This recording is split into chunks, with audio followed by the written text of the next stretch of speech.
The first time Matilda Atwood laid eyes on Clement Keating, he was standing at the edge of his land with a rifle cradled across his forearm, and an expression on his face that could have curdled fresh milk. And every soul in Dustcreek Valley had warned her, in so many words and sometimes in very few, that she ought to turn her wagon around and find herself a different piece of earth to call her own. She did not turn her wagon around. It was the spring of 1882, and the valley that cut through the southwestern corner of New Mexico territory was a place where the dust was red as old blood, and the sky went on forever in every direction, enormous and indifferent, the kind of sky that made a person feel both very small and strangely brave. The Santa Ana Mountains rose to the west like sleeping giants, and the Rio Mimbres curled through the basin below, silver and cold, feeding the few ranches and homestead claims that had managed to take root in the rocky soil. It was not easy country. It was not forgiving country, but Matilda had not come looking for forgiveness. She had come looking for a fresh start, and those, she had long believed, were things a person had to build with their own two hands. She had driven her wagon down from Silver City, where she had spent the previous winter working as a seamstress for the wives of the mining company men, saving every coin she could scrape together. Before Silver City there had been Tucson, and before Tucson there had been a life in Texas she did not care to think about too often, a marriage to a man who had been kind enough at the altar and considerably less kind in the years that followed, and then a grave outside of Abilene, and then nothing but open road and her own determination to find something worth keeping. She was 28 years old. She had dark chestnut hair that she kept pinned under a wide-brimmed hat, brown eyes the color of good coffee, hands roughened by work but still graceful, and a jaw set at an angle that most people who met her eventually came to recognize as a sign she had already made up her mind about whatever was being discussed. She was not a woman who needed rescuing. She was very clear on that point, even if the people of Dustcreek Valley were not. The land she had filed on at the territorial office in Mesilla was 40 acres of high grass and good water access, with a small creek running along the northern boundary and a stand of cottonwoods that promised shade in the summer. It shared a fence line with the largest private landholding in the valley, a sprawling cattle operation of nearly 800 acres that belonged to Clement Keating, a man about whom the stories were numerous, contradictory, and almost uniformly unsettling. She had heard the stories before she ever set foot in Dustcreek. She had heard them in Silver City, in the dry goods store on Main Street, where the proprietor's wife had leaned across the counter and dropped her voice as though the man himself might be listening through the walls. Clement Keating, the woman had said, had shot 3 men in as many years. He had run 2 neighboring ranchers off their land by methods no one could entirely prove in a court of law, but everyone understood perfectly well. He rode alone, worked alone, and had been seen at the territorial land office in Mesilla arguing with the registrar in a voice cold enough to frost glass. He did not attend church. He did not attend the social dances the valley held twice a year at the Morrison homestead. He paid his hired hands well, which was why they stayed, and he paid his debts on schedule, which was why the merchants tolerated him, but nobody in the valley would have called him a friend, and most of them would have admitted, in the right company, that they were at least a little afraid of him. The land registry office had not mentioned any of this when Matilda signed her papers. They had simply handed her the deed and wished her luck, which she had thought was a kind enough thing to say until she arrived in Dustcreek and realized that luck was exactly what she was going to need. She had pulled her wagon to a stop in front of the general store on the town's single main street and climbed down to stretch her legs, and within 5 minutes a woman named Beatrice Hadley, who ran the millinery shop next door and appeared to consider the acquisition and distribution of local information a personal calling, had appeared at her elbow with an expression of concentrated concern. "You are the one who filed on the old Prout claim," Beatrice said. It was not a question. I am, Matilda said. That claim borders Keating's land on the eastern side. I know it. Beatrice studied her for a moment with the particular look of a woman who has delivered unwelcome news to many people and has learned to identify those who are going to take it badly.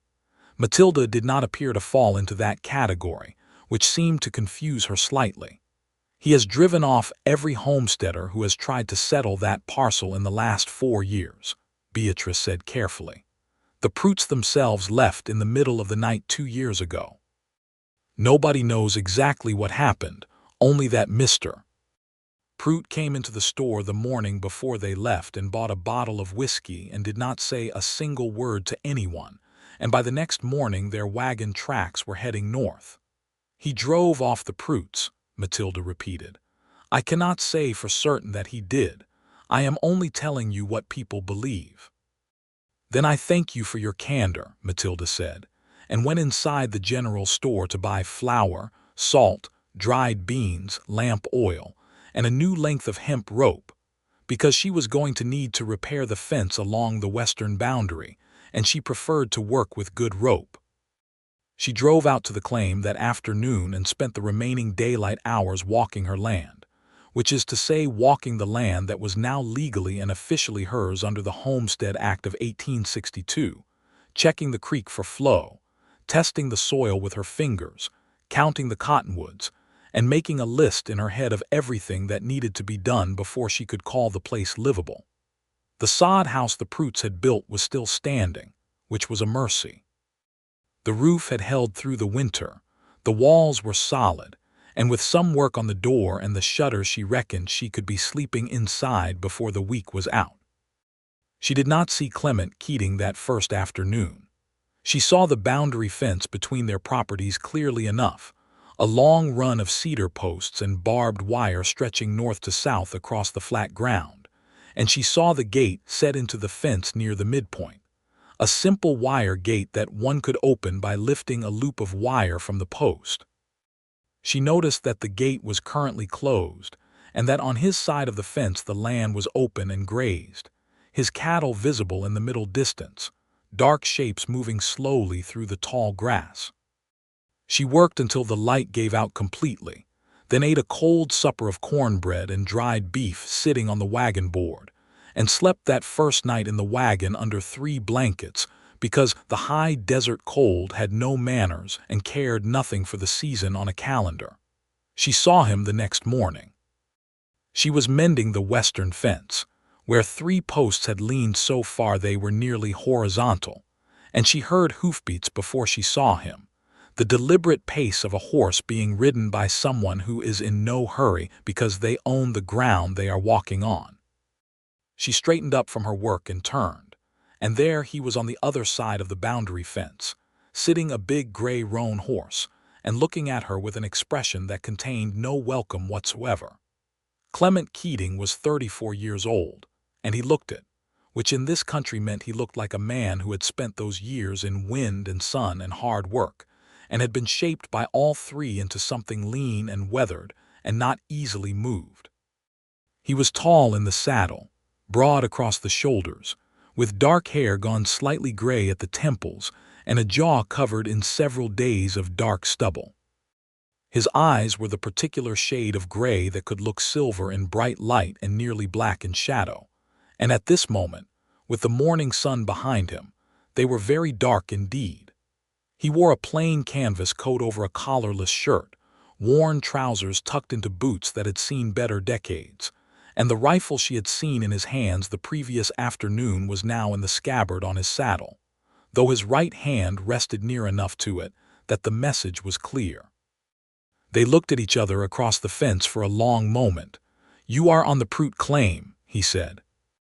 His voice was low and carried easily across the distance between them, with an accent she could not quite place, something that had started in the northeast and been worn down by years in the west. "It is not the Prout claim anymore," she said. "I filed on it at the office in Mesilla 3 weeks ago, Matilda Atwood." He did not offer his name in return, which suggested he assumed she already knew it, and she did. "That land floods in June," he said. "The creek comes up and takes the low field entirely." "I will plan my planting accordingly," she said. He looked at her for another few seconds, his expression unchanging, as though he were trying to determine what category of problem she represented. "The Prutes left because this is not good land for a homestead," he said. "The soil is rocky past the first 6 inches. The growing season is short. The nearest market for any produce you might raise is 2 days by wagon." "Mr. Keating," she said, because she might as well establish from the first moment that she knew who he was and was not intimidated by the fact, "I appreciate your concern for my welfare. But I have read the land and I have made my decision. I am going to put in a garden, keep a milk cow, run some chickens, and make this place work. I would be glad to be a good neighbor to you if you are willing to be one to me. If you are not willing, I will manage anyway." The silence that followed was perhaps 10 seconds long. In the context of the conversation they had been having, it felt considerably longer. "The gate in the fence line," he said finally. "Keep it closed." He turned the roan horse and rode back toward his land without another word, and Matilda watched him go, and then turned back to her fence post and drove the stake harder than strictly necessary into the reddish earth. She kept the gate closed for 2 full weeks. She kept it closed while she repaired the sod house door and rehung the shutters. She kept it closed while she turned over the soil in the 1/4 acre she planned to use for a kitchen garden, working from sunrise to past noon each day with a shovel and a pickaxe where the soil was particularly stubborn. She kept it closed while she drove into Dustcreek to buy seeds and seedlings, and a young milk cow from a rancher named Alvarez who had more than he needed and was willing to deal fairly. And she kept it closed while she built a small pen for the cow and another for the 6 hens she bought from Beatrice Hadley, who it turned out kept chickens behind the millinery shop and had more hens than eggs she could sell. Beatrice had become something of a daily fixture in Matilda's understanding of the valley, less because Matilda sought out her company, and more because Beatrice appeared at the claim every few days on one pretext or another, bringing a loaf of bread, or a jar of preserved peaches, or simply a great deal of information that she delivered with the focused enthusiasm of someone who has been waiting for an audience. Through Beatrice, Matilda learned more about Clement Keating. He had come to the valley from Pennsylvania, Beatrice said, nearly 10 years ago, in 1873. He had bought the original 800-acre parcel with what everyone assumed was inherited money, though nobody knew for certain. He had built his house with his own hands, a proper timber house with a stone chimney, which in this country made it something close to a palace. He had never married. There had been, some years ago, a woman from Silver City who had visited the valley twice and then not come back, and the speculation about why was extensive, but nobody could say for certain. He had no family in the territory, as far as anyone knew. The 3 men he had shot were, on closer examination, a more complicated story than the dry goods proprietor's wife had made it sound. The first had been a rustler caught on his property. The second had been a man who had drawn on him in a dispute over water rights that had ended up in the territorial courts. The third was a drifter who had been drunk and disorderly and had come at him with a knife outside the Dustcreek saloon. None of the 3 had died. All 3 had recovered and left the territory, which might or might not have been by coincidence. "He is not a murderer," Beatrice said on one of these visits, as though conceding a point she had been arguing with herself. "He is merely unpleasant." "Unpleasant is a strong word," Matilda said, because in her experience there was a difference between a man who was genuinely unpleasant and a man who had simply decided that the world required less of him than other people thought. She was beginning to suspect Clement Keating might be the latter. This suspicion crystallized on a Tuesday morning in early May, when she came out to her garden just after sunrise and found her milk cow standing in the garden, placidly eating the seedlings she had just spent 3 days transplanting from pots, and the gate in the boundary fence standing open. She stood in the garden for a moment looking at the cow, which looked back at her with the mild and untroubled expression of an animal that does not understand consequences, and then she looked at the open gate, and then she made a sound she would not have made in polite company and went to retrieve the cow. It took her the better part of an hour to get the animal back into her pen and the pen door secured, and by that time her temper had reached a rolling boil. She was perfectly clear on what had happened. The gate latch was a simple wire loop, something a person could manipulate in 30 seconds, and the obvious conclusion was that Clement Keating, or someone working for him, had opened it deliberately to let her cow into her garden and eat her seedlings. She walked to the boundary fence with the intention of going straight to his house and saying a number of things she had been politely refraining from saying. And then she stopped.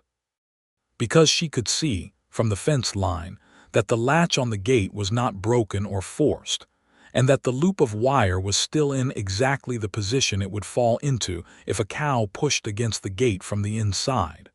Her cow had pushed the gate open from her side and wandered through. She stood at the fence for a long minute in the morning light, feeling the specific humiliation of having nearly marched to a man's house to accuse him of something he had not done. She went back to the house, replanted what seedlings she could salvage, and added a secondary latch to the gate that was beyond the architectural ambitions of a milk cow. She did not leave the gate open again, not by accident. She left it open on purpose the following Thursday. She had thought about it for 2 days. The thinking had started when one of her hens escaped through a gap in the pen fence and ended up on Keating's side of the boundary wire, and she had gone to retrieve it and found the hen sitting peacefully in a patch of good grass, apparently quite happy with the relocation. The thought that followed was less about the hen and more about what it might mean to simply be present on the other side of that fence, to exist in that space without confrontation. She left the gate standing open on Thursday morning and went about her work, and in the late afternoon she saw what she had half expected to see. 2 of his cattle had wandered through onto her land. They were good animals, well fed and calm, a red Hereford cow and a black and white steer, grazing along the edge of her creek with perfect composure. She let them graze until late afternoon and then walked out toward them, and the cattle, being cattle, ambled back through the open gate at their own pace when she walked behind them, and she closed the gate after. The next morning she found 24 ears of fresh corn hanging from her fence post in a cloth sack. There was no note. She stood looking at the corn for a long time. It was early in the season for corn to be that good, which meant someone had a cold cellar where they kept it through the winter, or they had traded for it somewhere. She took the sack inside and made cornbread that evening, and it was the best cornbread she had made in years. She was not sure what the corn meant. It was possible it meant nothing, that it was simply a gesture of practical trade. His cattle had grazed on her grass, and this was payment in kind. But the corn was a lot for 2 hours of grazing on scrubby creekside grass, and there was something in the anonymity of it, the lack of a note, the simple fact of it hanging there waiting for her, that felt different from a commercial transaction. She began to watch for him. She was honest enough with herself to admit that she had been watching for him before this, noticing when he was visible on his land, marking the habits of his day from a distance. He was an early riser, up before the light most mornings, and she could sometimes see the orange flicker of a lantern in his house windows before the sun came up. He worked his cattle from horseback in the mornings, often alone, occasionally with 1 or 2 of his hired hands, a trio of Mexican vaqueros who lived in a bunkhouse near his barn and who were, from what she could see at a distance, skilled and efficient at their work. In the afternoons he worked on his fences or his outbuildings, or sometimes on what appeared to be equipment repair, and he worked with the concentrated focus of a man who does not look up from his work, because looking up feels like an invitation to be interrupted. He did not come to her fence again for 2 weeks after the corn. When he did come, it was not at all the way she had imagined. It was a Saturday morning in late May, and she was in the kitchen garden when she heard the sound of a horse moving fast on his side of the fence and looked up to see the gray roan cutting hard across the field, and on his back Clement Keating, was not riding like a man going anywhere in particular, but like a man trying to get to somewhere specific as fast as possible. He pulled up at the fence near the gate and looked across at her with an expression that was still not warm, was probably constitutionally incapable of warm, but contained something new in it, something she might tentatively identify as urgency. "Your creek is running high," he said. "There is a log jam upstream. If it breaks before nightfall, your low field floods and possibly your garden." She stared at him for a moment. "How bad?" she said. "Bad enough to worry about." She wiped her hands on her apron and walked to the gate and opened it and looked at him through the opening. "Can it be cleared?" "With 2 people and the right tools, yes. Alone it would take too long." She held his gaze. He was offering to help. She could see the effort the offer cost him, the way a man offers something he is not accustomed to offering, without knowing quite how to hold his face around the act of generosity. "Then, let us go clear it," she said. They worked for 3 hours in the creek, which was cold even in late May, and ran strong enough that she had to brace herself against the current when she waded in. He was stronger than her, and took the harder end of every log they needed to move, without making a production of it, simply going to where the work was harder and doing it. She pulled and hauled and used the pry bar he had brought from his barn, and they did not talk much. The way people working alongside each other on a physical task sometimes find that words become unnecessary, replaced by a rhythm of action and reaction that is its own form of communication. When the last of the jam broke free and the water ran clear again, they both stood on the creek bank breathing hard, soaked to the knee and streaked with mud, and she looked at the water running cleanly over the gravel and felt the specific deep satisfaction of a problem solved. "Thank you," she said. He was looking at the creek with his hands on his hips and his expression distant. He nodded once. "The corn was from you," she said. It was not a question, a pause. "My hands had a surplus." "Please thank them for me," she said, though they both understood perfectly well whose idea the corn had been. He looked at her then, a quick direct look that contained in it something she had not yet seen from him, something that was not assessment or wariness but something more unguarded than either. She held his gaze until he looked away, and she felt something shift very slightly in her chest, like a hinge moving for the first time in a long while. They walked back toward the fence together, and she left the gate open after he went through, and he did not comment on it. June came, and with it the flood he had warned her about. The creek rose and took the low field for 6 days, just as he had predicted, and she had planted nothing in the low field on his advice, having taken it as good information from someone who had lived alongside that creek for a decade. What it did take was one of her fence posts on the southern boundary, and the section of fence around it, and 3 of her hens who had wandered too close to the rising water before she noticed. She found one of the hens dead in the morning. The other 2 were gone entirely, carried off by the current or by something with better legs than a chicken. She stood in the muddy aftermath of the flood looking at what remained of her southern fence, and added it to the mental ledger of things she needed to fix.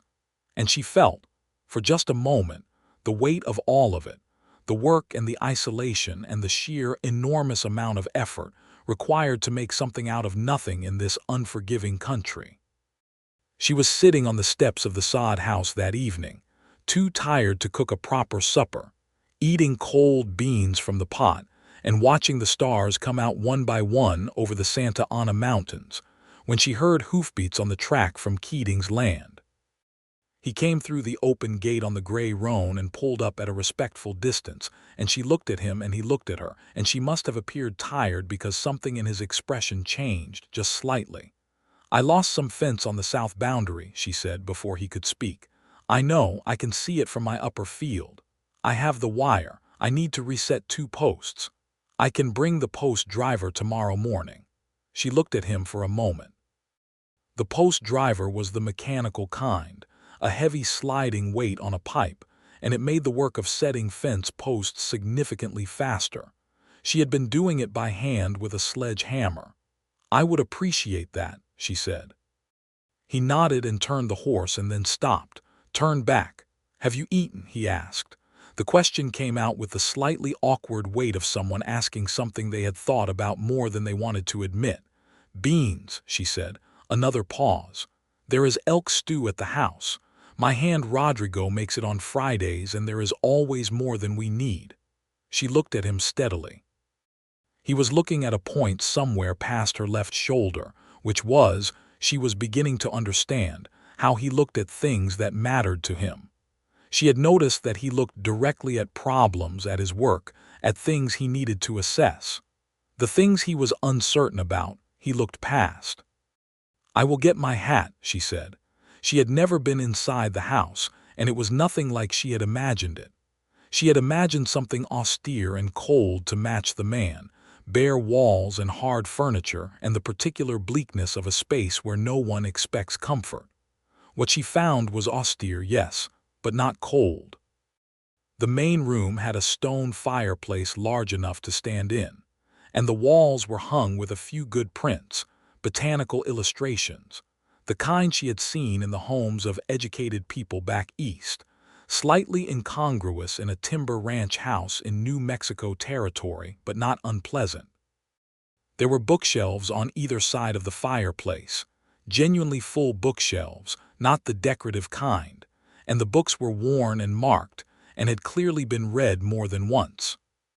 Rodrigo, who was a compact man of perhaps 40 with a gray-streaked mustache and the dignified bearing of someone who takes his work seriously, served the stew without comment, and then disappeared into the kitchen and did not reappear, and Matilda and Clement sat at opposite ends of a long table that had clearly been built for more people than were using it, which struck her as one of the more interesting facts she had so far learned about him. "You built this house yourself," she said. "Most of it." Rodrigo and the others helped with the roof timbers. "It is a good house. It serves." She looked at the bookshelves. "What do you read?" He glanced at them. "History mostly, some natural philosophy, whatever comes through Silver City when the supply wagon goes in. I have not had time for reading since I arrived." "You have been working hard." "So have you." He was quiet for a moment. She had learned in these weeks that his silences were not the empty kind. He was thinking in them. "What did you do before Silver City?" he asked. "Seamstress work, and before that a ranch in Texas." "Your own ranch, my late husband's." The silence that followed was a different kind, careful and respectful. "I am sorry," he said, and it sounded genuine without the performance of sympathy that people sometimes put on. "It was not a happy marriage," she said, because she had decided years ago that she would not lie about it by omission. "He died of a fever in 1879. I sold the remaining cattle, paid his debts, and headed west." He looked at her then directly, not past her shoulder. "That took courage," he said. "It took necessity," she said, "though I suppose sometimes they look like the same thing." Something happened in his expression. It was not quite a smile, not quite. It was the ghost of one, a slight shift around the eyes and mouth that suggested the machinery of a smile was present even if it was not quite running at full power. She found it unexpectedly beautiful and felt the recognition of that feeling with a kind of quiet shock. "Why did you come here?" she asked. "Pennsylvania is a long way from New Mexico territory." He looked at the fireplace. The coals were low and orange. "My family had a foundry," he said. "My father ran it. I was meant to run it after him. I did not want to run a foundry. So you came west." "I came west." He paused. "There was also a war. I was 17 when it started. I came back from it different from how I went in. The foundry seemed like the wrong shape for what I had become." She understood that. She understood it entirely, the way a life that fits before a great change stops fitting afterward, and there is nothing wrong with either the life or the person, only with the fact of the change between them. "The stories they tell about you in this valley," she said. He looked at her with an expression that was very careful. "Are they true?" she asked. "Some of them, versions of some of them. The 3 men you shot. All 3 drew first." "I am not going to apologize for surviving. I did not ask you to." He studied her. "Most people want me to apologize for surviving." "I'm not most people," she said, and she meant it the way she said it, plainly and without performance, and he heard it that way. "No," he said quietly. "You are not." She walked back to her own house in the late evening with the last of the stars burning bright and close overhead, and a warmth in her chest that had nothing to do with the stew, and she knew, with the clarity that sometimes comes in the right moment under the right kind of sky, that she was in considerable trouble. The trouble deepened through June and into July. They developed a kind of rhythm, the way neighboring people do when they have decided, however tacitly, to be useful to each other. He brought the post driver and helped her reset the southern fence after the flood. She brought his hired hand Rodrigo a jar of her preserved peach jam as a thank you for the stew, and Rodrigo received it with grave courtesy and told her, in very precise English, that she was welcome at the table whenever she wished, and looked at her with eyes that said he was deeply pleased about the direction things seemed to be taking. She left the gate open regularly now. Not every day, but most days, and on the days she left it open, there was usually a reason.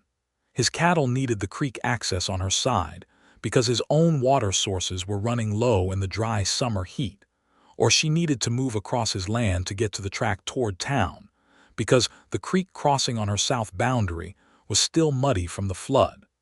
They moved back and forth through that open gate with the comfortable ease of people who have stopped worrying about the formality of it. They ate supper together twice a week, sometimes at his house, sometimes at her table in the sod house, which was smaller and less grand but had a window that caught the evening light in a way she was proud of, and he seemed to notice, the way he noticed physical things quietly and completely. They talked, at first about practical things, the land, the cattle, the weather patterns, the territorial politics that were reshaping New Mexico with a speed that made everyone in the valley nervous. Then about larger things. He told her about the Civil War, about what he had seen at Gettysburg at 17 years old, the details precise and without drama, the voice of a man who has made a long peace with something he has never forgotten. She told him about Texas, about the marriage, more than she had told anyone, and found that the telling was easier with him than she had expected, because he listened the way he did everything else, with his whole attention and no superfluous response. He was not, she discovered, unpleasant. He was private, he was careful. He had spent years building walls because in this country and in this life walls were frequently necessary, and he had perhaps built them higher than strictly required and had then forgotten how to take them down. She had not forgotten, or rather she had and was remembering. In the second week of July, a man named Wade Coulter rode into Dustcreek. He arrived on a Monday with two other men whose names nobody knew, and who answered to no one that anyone could identify, and he checked into the small hotel that operated out of the back of the saloon, and he began asking questions about land in the valley. Specifically, he asked about the old Prout claim, which was to say he asked about Matilda's land. Beatrice told her about it on Tuesday morning, materializing at the claim gate with a look of concentrated alarm. He had papers, Beatrice said, or something that looked like papers. He showed them to the hotel owner and said he had a prior claim on that parcel, a pre-filing from before the Homestead Act was applied to this district. Matilda set down her hoe. That is not possible. I filed through the proper office at Mesilla. The land was unencumbered. I am only telling you what he said. Matilda thought about this. A prior claim would have to predate 1862 to be significant, and this was not territory that had seen much legal settlement before the war, not with the Apache Wars still running hot through the 1870s. It was possible someone had filed a fraudulent claim document, something she had heard about happening in other districts where the land was desirable enough to attract dishonest attention.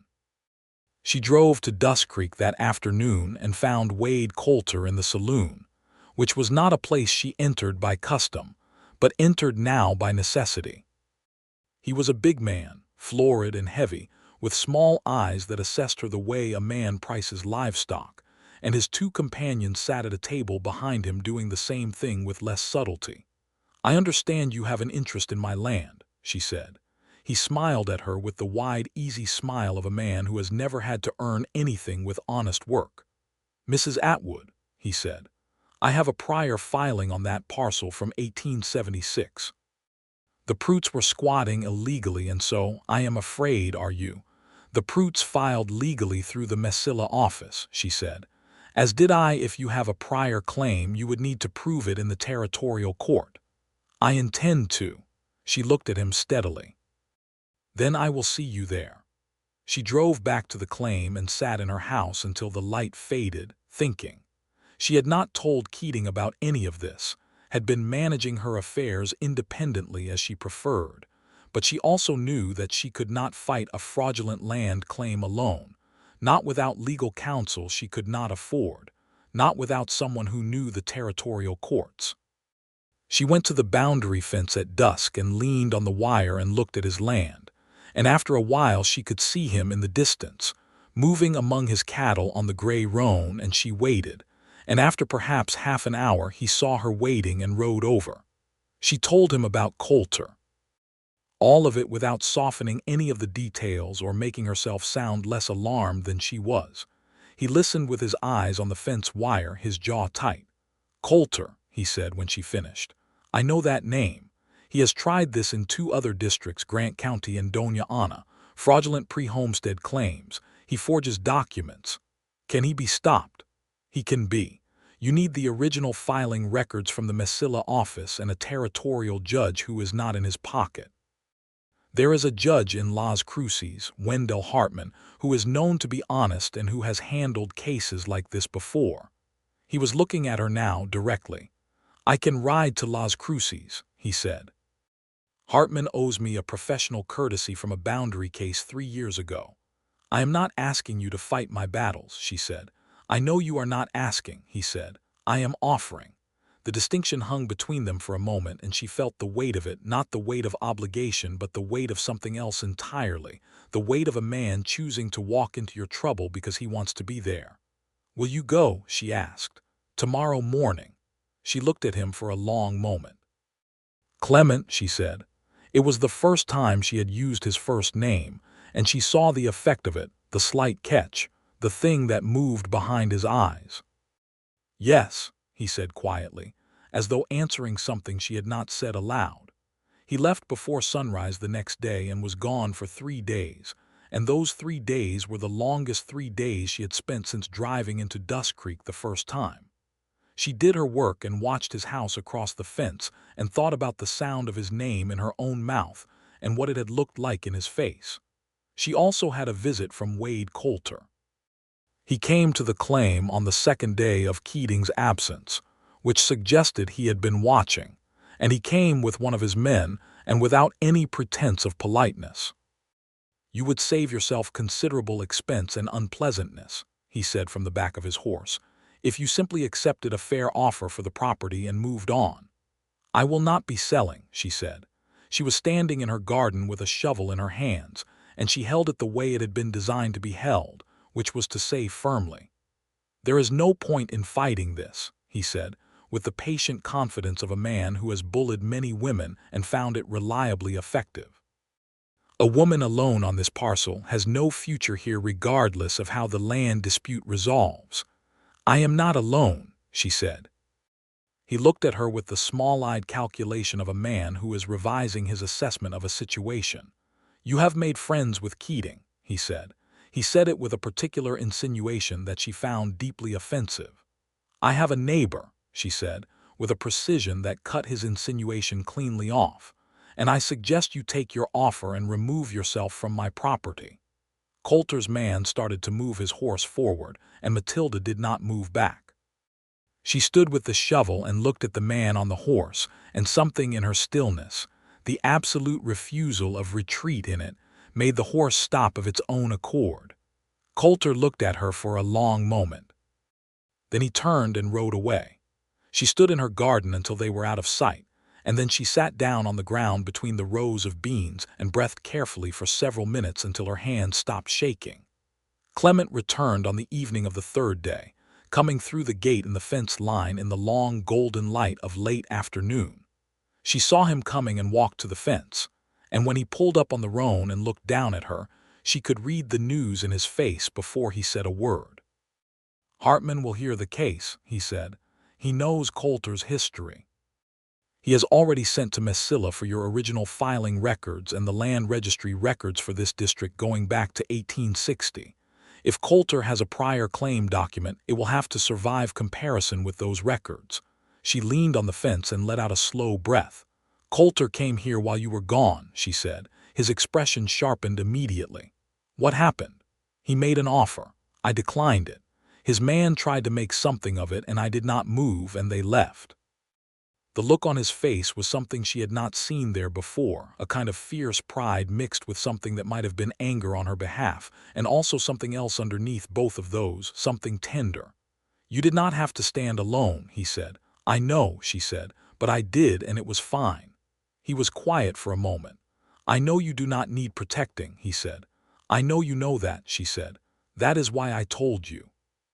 He dismounted from the roan and stood on his side of the fence, very close to it, and she was on her side, and the wire between them was no obstacle at all, just a formality. Matilda, he said. She looked up at him. The sun was behind him and his face was in shadow and she could not see his expression clearly, but she did not need to. I am going to say something, he said, that I have not said to anyone in a very long time, and I want you to know I am saying it because it is true, not because the situation seems to call for it. I understand, she said. I think about you, he said, with the stark directness of a man who does not know how to say things the easy way and has chosen the honest way instead. Every morning when I come out of the house, I look to see if your gate is open. When it is open, I work better, and when it is closed, I think about what might be wrong and whether you need anything. I have thought about little else for weeks now, and I am not going to pretend otherwise. She felt the words land in her chest, warm and exact. I think about you too, she said. I have been watching for you every day since you came to warn me about the creek. I am not an easy man, he said, as though presenting an argument against himself. I did not come here looking for easy, she said. Something in him seemed to release, like a knot coming undone after years of being pulled tight, and he lifted the wire of the fence between them and stepped through onto her land, and she did not step back, and he put his hand along her jaw with a gentleness that was entirely at odds with the stories they told about him in the valley, and he kissed her. It was not a tentative kiss. It was the kind of kiss that has been building for months and arrives with the fullness of everything that came before it, and she put her hands on his coat and kissed him back with equal conviction. And the evening light fell golden over both of them, and the smell of the summer grass rose around them, and everything in the world was exactly where it needed to be. When they pulled back, he was looking at her with an expression that was entirely new on his face, open and certain, and a little undone. Matilda Atwood, he said. Clement Keating, she said back, and felt him smile against the air between them. The territorial court hearing was set for the second week of August in Las Cruces, which was a 2-day wagon ride south through the dry heat of summer. Matilda made the journey with Clement riding alongside on the gray roan, and they stopped the first night at a way station outside of Rincon, where the old man who kept the station fed them beans and salt pork, and looked at them with the knowing indulgence of someone who had seen many pairs of people making this particular journey for one reason or another. The hearing itself took 2 days. Judge Hartman was everything Clement had described. A small, dry, precise man of 60 with wire spectacles, and the manner of someone who has spent a lifetime distinguishing the truth from its impersonations. Wade Coulter arrived with a lawyer from El Paso and a sheaf of documents that he presented with tremendous confidence. And then Matilda's filing records arrived from Mesilla, and the land registry records arrived from the Territorial Archive. And it became clear very quickly that Coulter's prior claim document was dated from a period in which the land in question had been part of Apache territory, and no valid private claim could have been filed on it by any legal instrument of the United States government. The lawyer from El Paso began to look profoundly uncomfortable.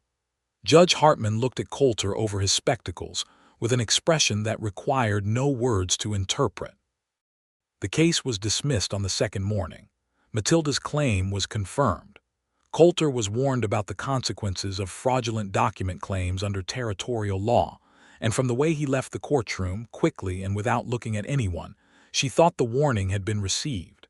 She stood on the steps of the courthouse in Las Cruces in the August heat and felt the specific relief of a threat that is truly finished, not delayed, not postponed, but over. Clement stood beside her. He had come into the courtroom both days and sat at the back, and his presence there, the simple fact of him being there, had steadied her in the way that the presence of the right person always does, not by doing anything particular, just by being there. "Thank you," she said, because she had to say it even though she knew he did not need it. "Thank you for staying," he said, which was not the kind of thing she had expected from him and yet made perfect sense. "You cannot get rid of me that easily," she said. "I am not trying to get rid of you," he said, with the ghost of a smile that was becoming, day by day, less of a ghost. "I am trying to do the exact opposite." They drove back north through the territory in the long late summer days, and the land was beautiful in the way it was always beautiful in August. The grasses bleached gold, the mountains purple in the distance, the sky enormous and kind, and they talked the whole way about everything and nothing, about the valley and its people, about Pennsylvania in autumn, about Texas, about what she wanted to grow next year in the lower field once the flood season was past. "Have you thought about cattle?" he asked on the second day of the return journey. The way station was behind them and they were back in the valley proper, the familiar red soil rising under the wagon wheels. "I have thought about a small herd," she said. "Perhaps a dozen head, not for beef, for milk and breeding. I can help with that. I know a rancher in Grant County who has good stock and sells fairly." She looked at him from under the brim of her hat.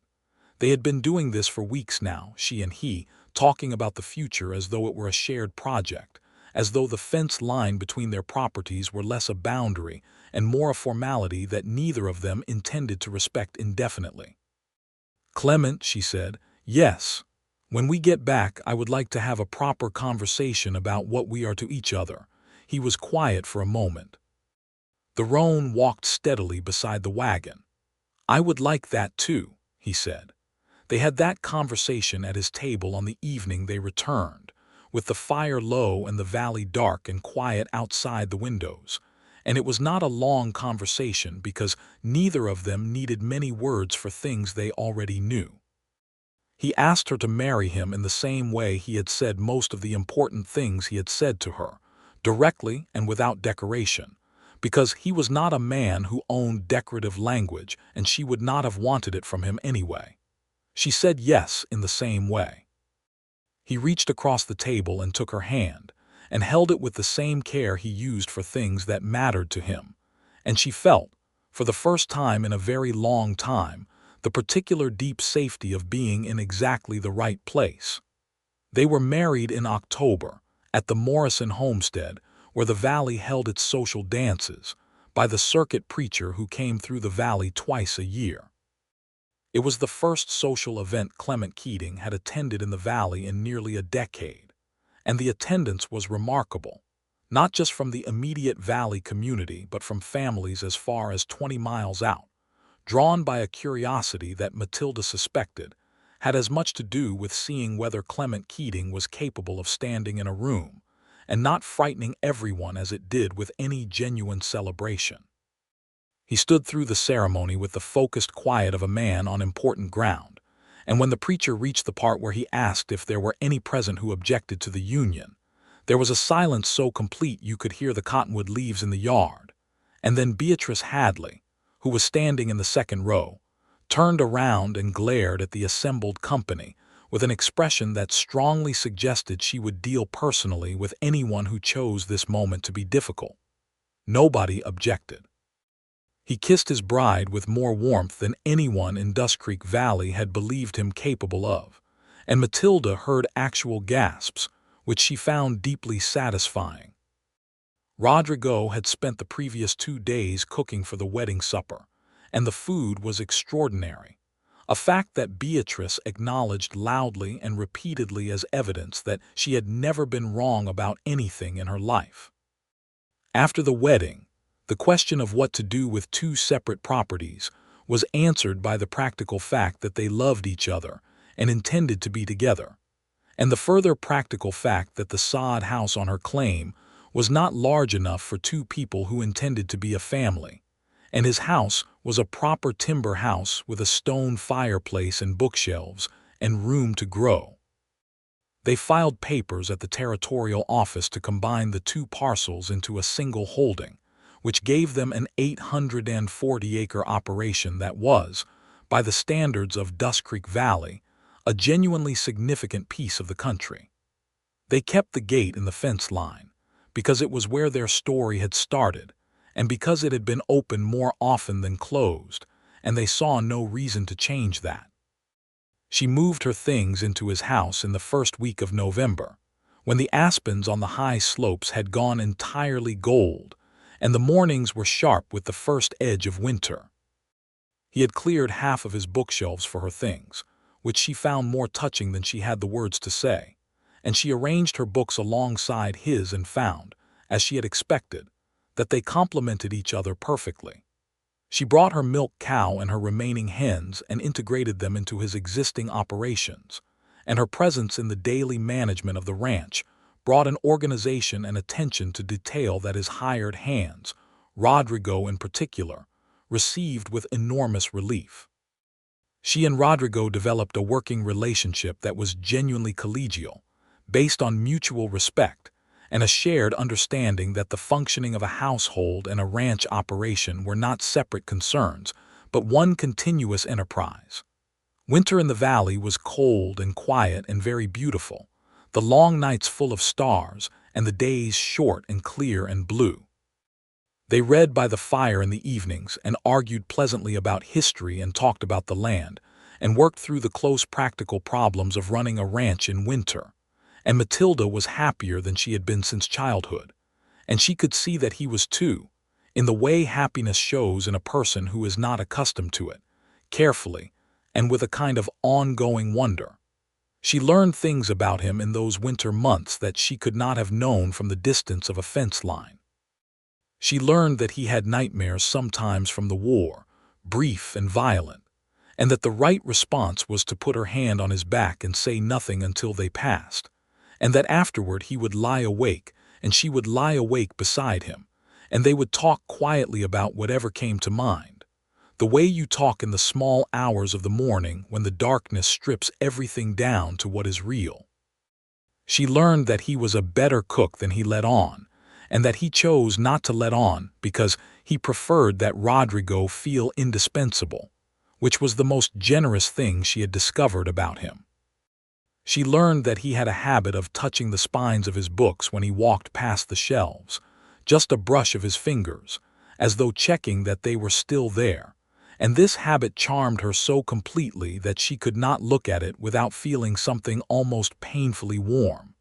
He learned things about her too. He learned that she sang while she worked, not consciously, not for an audience, but quietly and continuously, hymns and fragments of songs she had known as a girl in Virginia before everything changed. He learned that she was braver than anyone knew, not the showy kind of brave but the quiet fundamental kind, the kind that gets up in the morning and does the work regardless of what came before.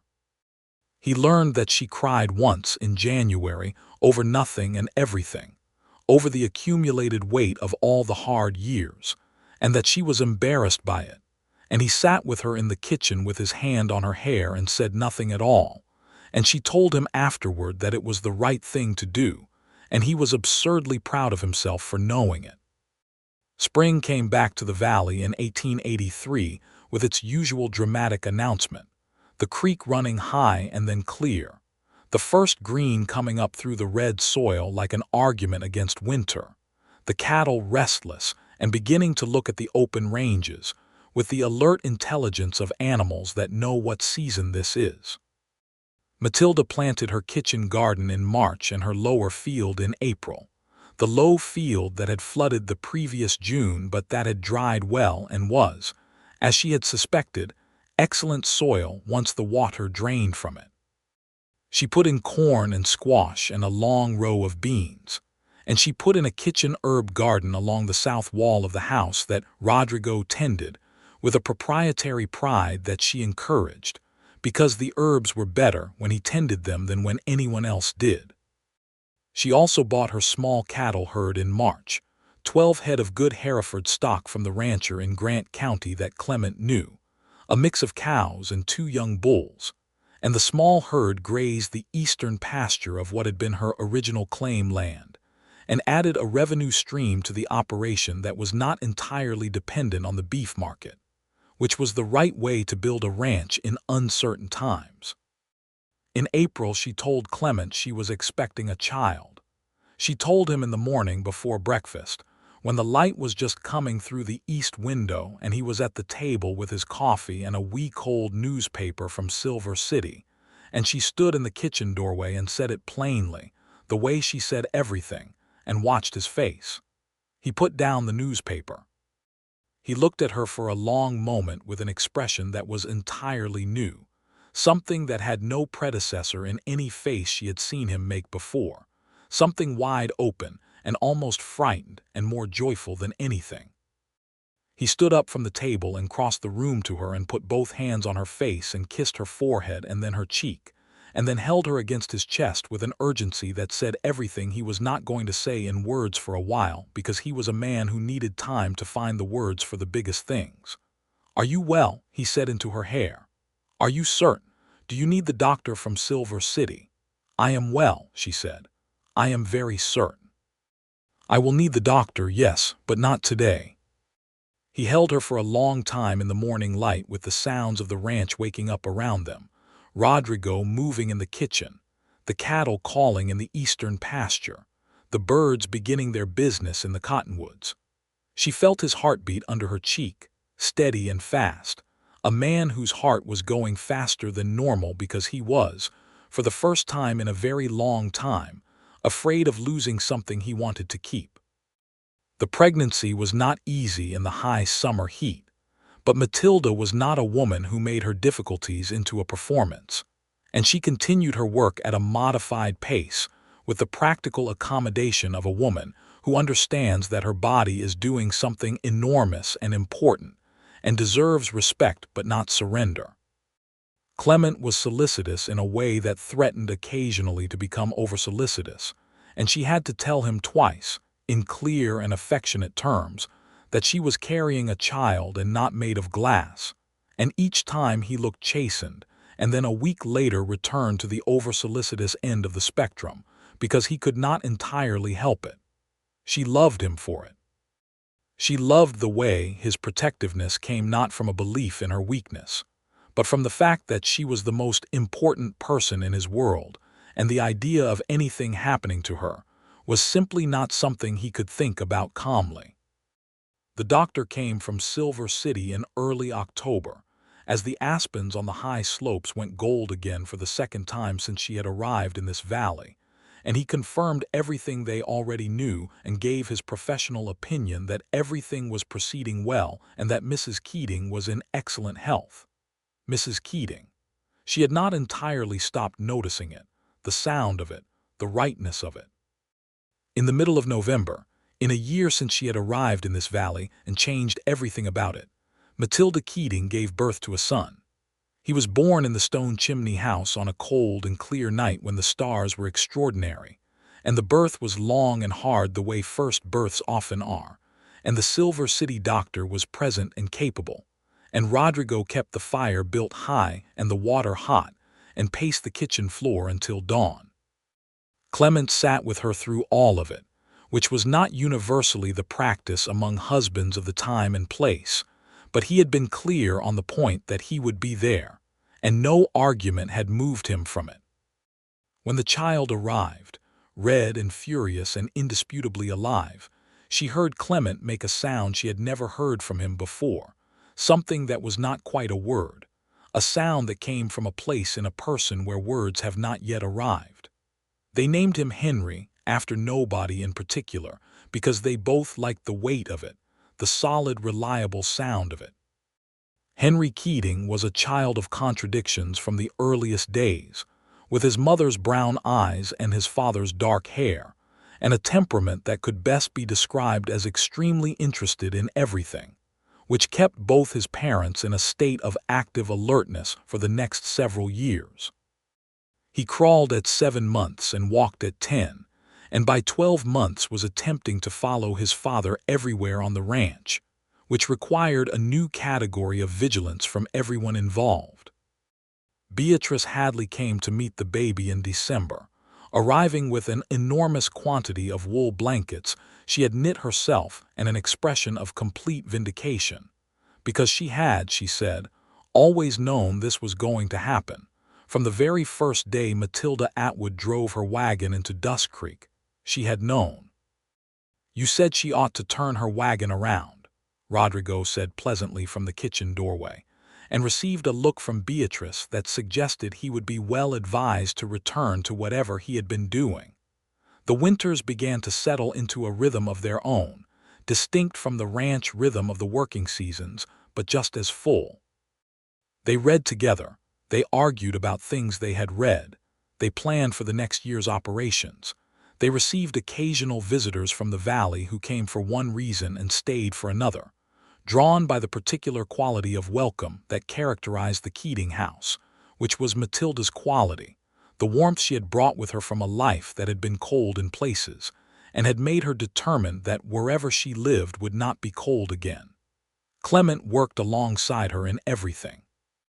He had been a solitary operator for so many years that the adjustment to partnership might have been difficult, and in some small ways it was, in the ways that two strong people with established habits will sometimes have to negotiate the terms of their collaboration.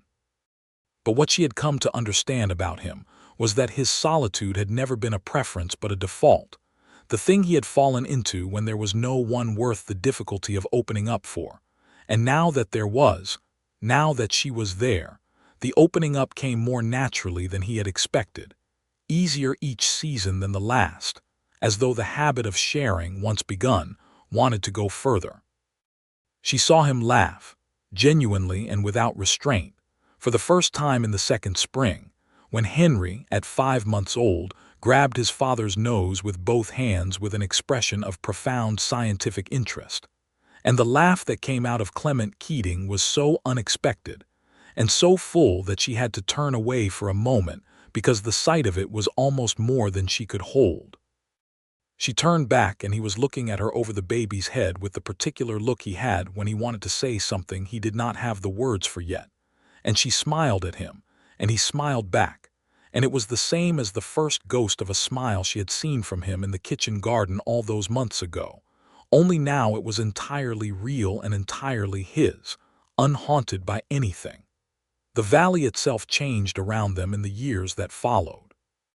The territorial politics that had been reshaping New Mexico continued their work, and there were debates about statehood that came and went and came back again, and there were new settlers arriving with increasing frequency as the railroad pushed further through the territory, and the old character of the high desert range began to shift, slowly, toward something more populated and less wild.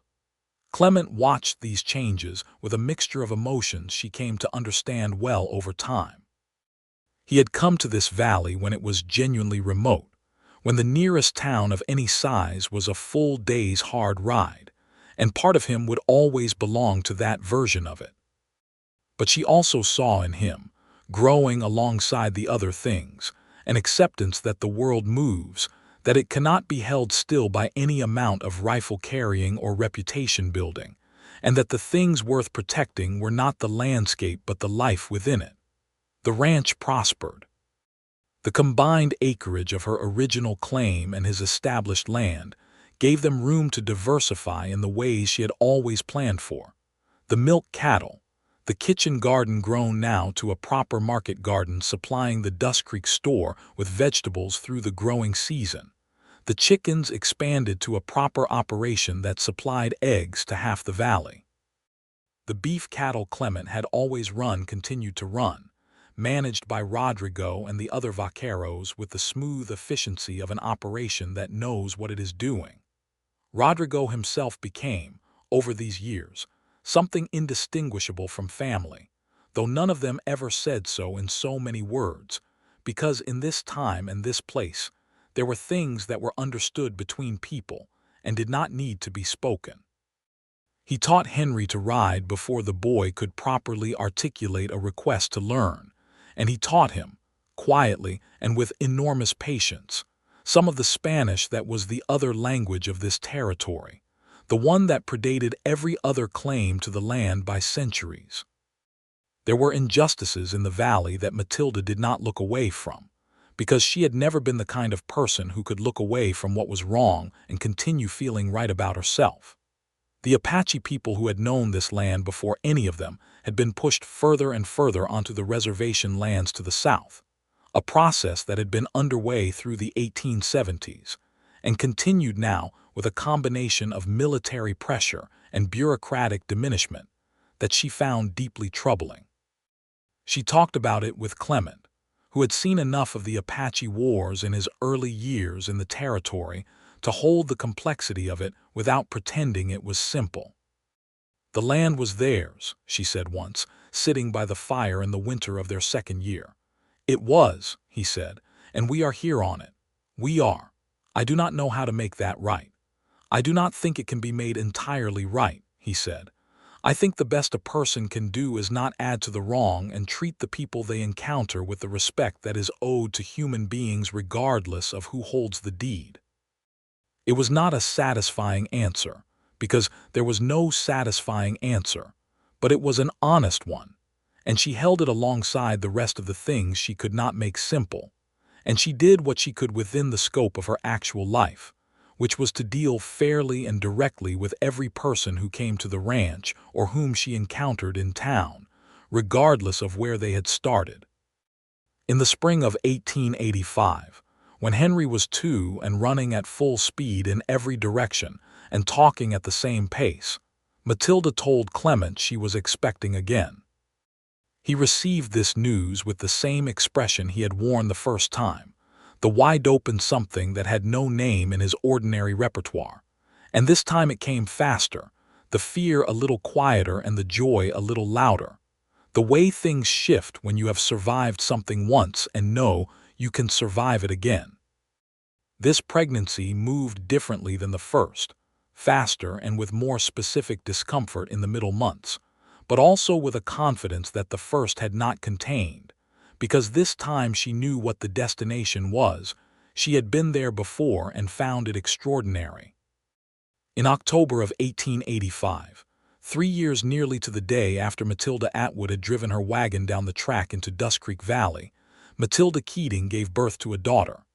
They named her Clara because it suited her from the moment she arrived, something clean and clear about her, blue-eyed where her brother was brown-eyed, fair where he was dark, with a calm self-possession from her earliest weeks that stood in complete contrast to Henry's perpetual motion.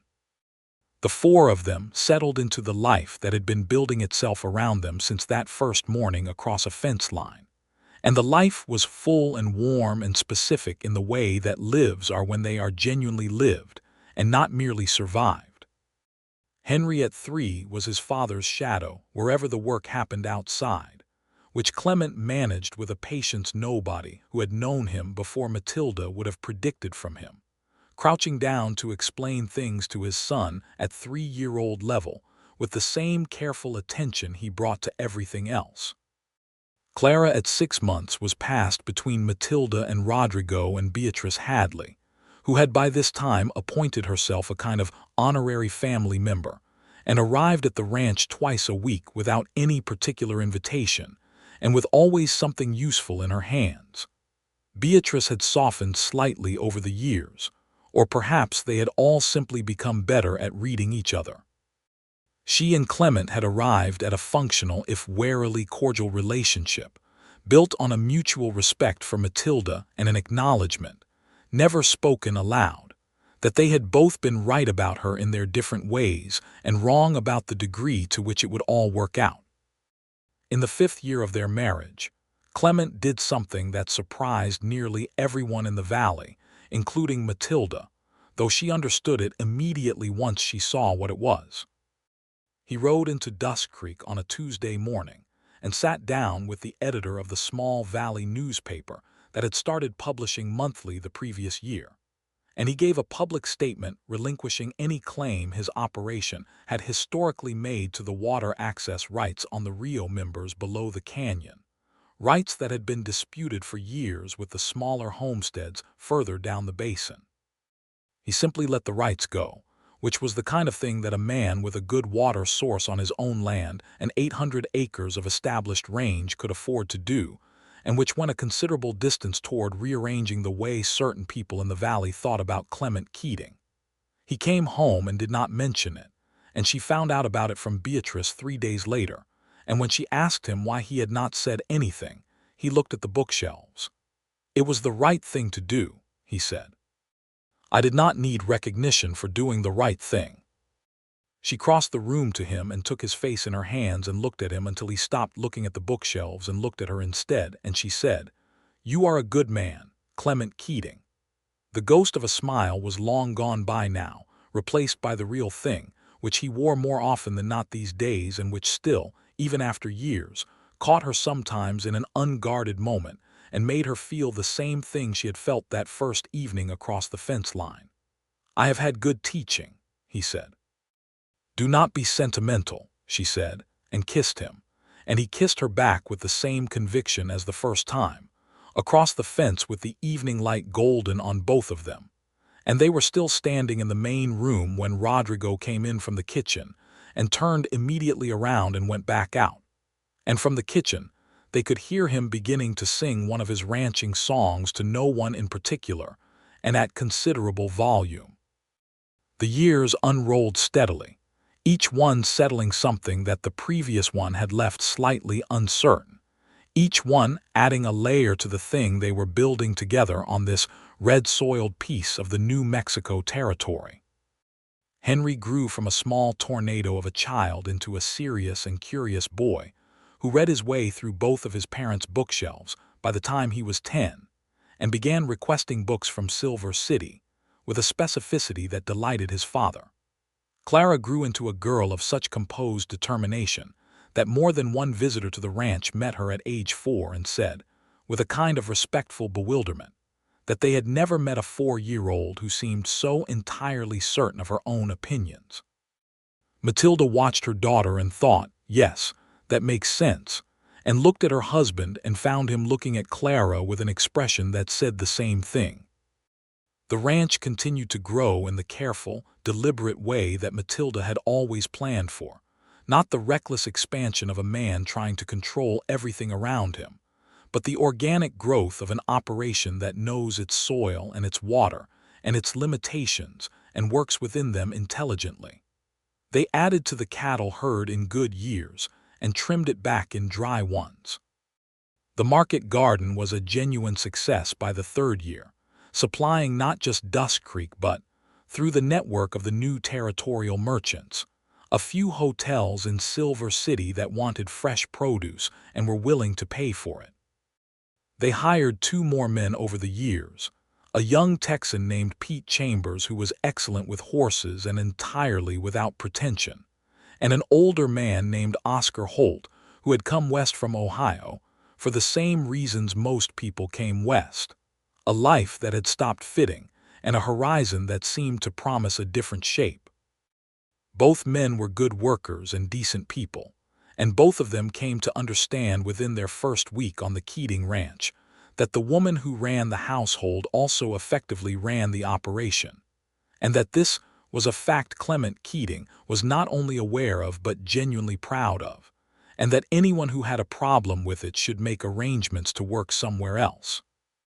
In the spring of 1888, when Clara was 2 and Henry was 4, and the ranch was running smoothly enough that Matilda had time to do something she had been planning for 2 years, she started a small school. It began with Henry and Clara and 2 of the neighboring homesteaders' children who had no access to any formal schooling, because the nearest proper schoolhouse was in Silver City, and most families in the valley could not afford either the distance or the tuition. She converted the storage room at the back of the ranch house into a classroom, with a proper blackboard that she ordered from a supply catalog through the Silver City Merchant, and 2 long tables.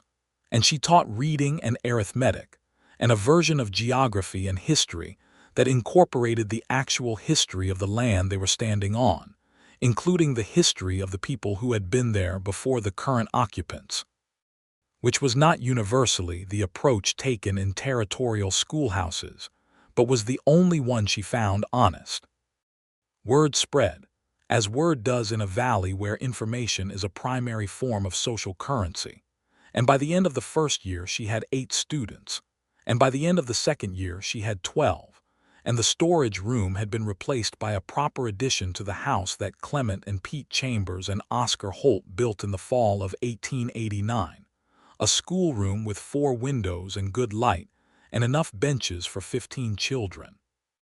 Clement sat in the empty schoolroom the evening after the last nail was driven and looked around at what they had built, and she could see him thinking. "What is it?" she asked. "I am thinking," he said, "about a man I was 10 years ago. Tell me." He would not have recognized any of this, he said. Not the room, not the school, not the children, not any of it. She sat down beside him on one of the benches. "Would he have recognized you?" she asked. He thought about it. "Parts of me," he said, "the stubborn parts." She took his hand. Outside the window the valley was dark and the stars were up, enormous over the high desert the way they always were in the clear winter nights. "I came here," she said, "looking for a fresh start. I did not know what it would look like. I only knew I had to find out." And he said. She looked around the schoolroom, at the blackboard waiting for the next morning's lesson, at the benches her husband and his men had built with their own hands, at the window that would fill with light at sunrise. She thought about the kitchen garden and the cattle in the eastern pasture, and the books on the shelves in the main room, her books alongside his. She thought about Rodrigo in the kitchen and Beatrice in the town, who was probably at this moment planning her next visit. She thought about Henry asleep in his room with 3 books under his pillow, because he could not choose which one to read, and Clara in the next room with her profound infant certainty, intact even in sleep. She thought about a gate standing open in a fence line between 2 pieces of land, and a man on a gray roan horse looking at her across the wire with his hand near his rifle and no welcome in his face, and everything that had come from that moment, every impossible and ordinary and extraordinary thing. "It looks like this," she said.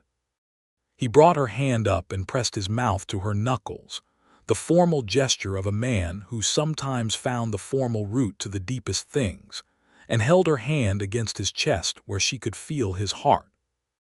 "It looks like this," he said, and he meant exactly what she meant, and they both knew it, and the night was quiet and full and entirely, completely theirs.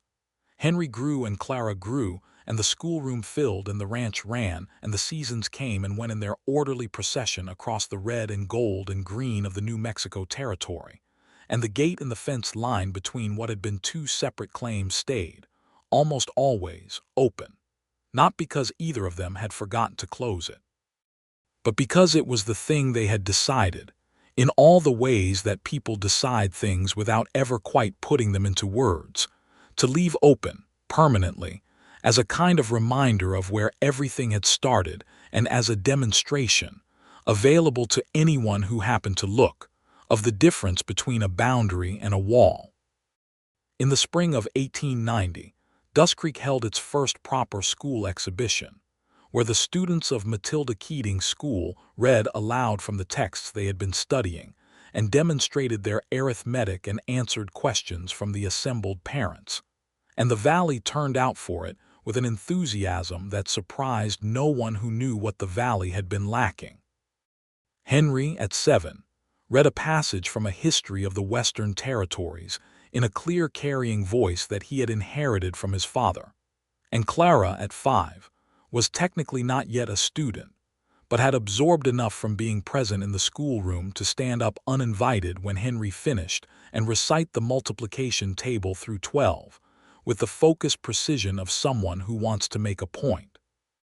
Clement, sitting at the back of the schoolroom with the other parents, made the sound that Matilda had come to think of as his specific laughter at his children, helpless and full and very quiet, so quiet that probably only she could hear it.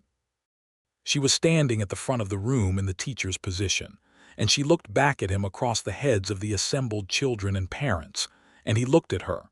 And for just a moment it was only the two of them in the room, across a space that was nothing like a fence line, nothing like a distance at all. He nodded once, the slight certain nod of a man communicating something that does not require words. She nodded back. The spring light came through the 4 windows and fell across the children and their parents, and the people who had come from all across the valley to see this thing that had been built out of a piece of red-soiled land, and a gate left open, and 2 stubborn, independent, thoroughly determined people who had found each other at the exact right moment on the exact right piece of ground, and everything it had become since. The most dangerous man in the valley sat at the back of the schoolroom with his children's noise around him and his wife's voice in the air, and the valley spread out green and gold beyond the windows of the room they had built together, and there was not a particle of danger in him, not today, not in this life, not in anything that mattered. There was only this, the fullness of it, the stubborn, beautiful, ongoing, ordinary, extraordinary fact of it, and that was everything.